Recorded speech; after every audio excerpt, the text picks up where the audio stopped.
近排咧有啲話題之作，好新鮮滾熱辣嘅。你咁大隻咧，其實嘅人鹹唔鹹濕㗎？唔鹹濕。自從發生咗呢啲事之後咧，好多人就話練到咁大隻都係為咗想食女嘅啫。咁首先第一樣嘢，你覺得大隻係咪吸引啲咧？應該唔關事。好啦，個問題就係啦，健身係咪有助於呢方面呢？唔知，因為有好多人就話練大隻人士舉到嗰啲，哇，好緊要啦，搽晒油咁嗰啲呢，比賽嗰啲呢。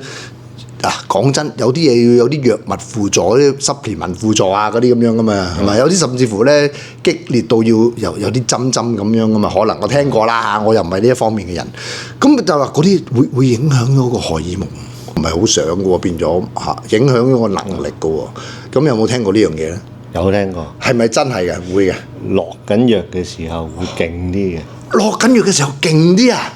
我以為唔得添，再勁啲啊！停咗藥嗰陣就唔得。